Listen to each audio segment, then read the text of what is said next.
आनंद अपने पिता के हमेशा टोकते रहने के व्यवहार की वजह से उनसे काफ़ी परेशान था। रूम का पंखा चालू करके कहाँ गए थे? सुबह हो गई फिर भी लाइट क्यों चालू रखा है? जब देख नहीं रहे होते हो तो टीवी क्यों चालू करके रखते हो? बाइक ठीक से पार्क क्यों नहीं करते? कभी तो अपने जूते पॉलिश कर लिया करो, सुबह जल्दी उठा करो।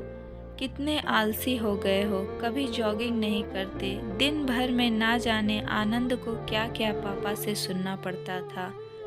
अब मैं बच्चा थोड़ी हूँ, इतना बड़ा हो गया हूँ। 2 दिन बाद मेरी नौकरी के लिए इंटरव्यू होना है और पापा का बर्ताव किसी छोटे बच्चे जैसा है मेरे साथ। एक बार मुझे नौकरी लगने दो, छोड़कर चला जाऊंगा पापा को, शहर में ही रहूंगा, फिर पता चलेगा उन्हें। अभी कमाता नहीं हूं ना, इसलिए फालतू की चीज़ें सुनाते रहते हैं। पापा से नाराज आनंद के दिमाग में कुछ ऐसे विचार चल रहे थे। 2 दिन भी बीत गए और आज वही दिन था जिसका आनंद को बेसब्री से इंतज़ार था। आज उसके इंटरव्यू का दिन था। सुबह सुबह जल्दी उठकर भगवान का आशीर्वाद लेकर आनंद उस जगह पहुंच गया जहां पर इंटरव्यू होना था। जिस बिल्डिंग में इंटरव्यू था उसके गेट पर कोई भी गेट कीपर नहीं था।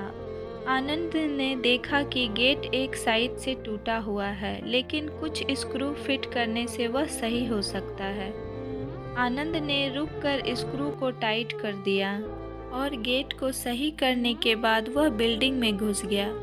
बिल्डिंग में दूसरे फ्लोर पर एक ऑफिस था जहां पर इंटरव्यू के लिए व्यवस्था की गई थी।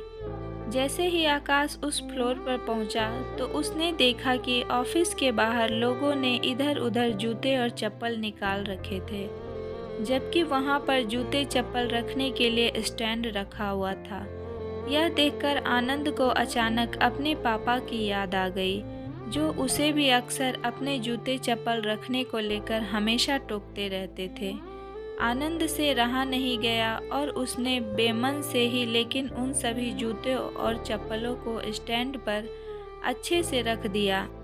अंदर प्रवेश करने से पहले आनंद की नज़र ऑफिस के बाहर जल रही कई सारी लाइटों पर गई, जिनकी बिल्कुल ज़रूरत नहीं थी। सूरज की रोशनी इतनी थी कि लाइट्स बंद रहे तो भी कुछ फर्क नहीं पड़ने वाला था। उसने बाहर जल रही सारी लाइटों को बंद किया, फिर ऑफिस के अंदर प्रवेश कर गया। आनंद ने देखा कि ऑफिस में 20 से 25 कुर्सियां रखी है, लेकिन आगे की 10 कुर्सियों को छोड़कर बाकी की कुर्सियां खाली है और उन कुर्सियों के ऊपर लगे 2 पंखे बेवजह ही चालू हैं। उसने फिर अपनी आदत के अनुसार दोनों पंखे बंद किए और बाकी फालतू पड़ी कुर्सियों को एक के अंदर एक रखकर साइड पर रख दिया और वहीं पर बैठकर अपना नंबर आने का इंतज़ार करने लगा। एक के बाद एक सभी कैंडिडेट्स का इंटरव्यू होने के बाद जब आनंद का नंबर आया तो वह थोड़ा सा नर्वस लेकिन निडर होकर इंटरव्यू लेने वाले के पास पहुंचा। इंटरव्यू लेने वाले ने उसे अपने पास रखी कुर्सी पर बैठने के लिए कहा और थोड़ी देर तक दोनों में कुछ भी बातचीत नहीं हुई।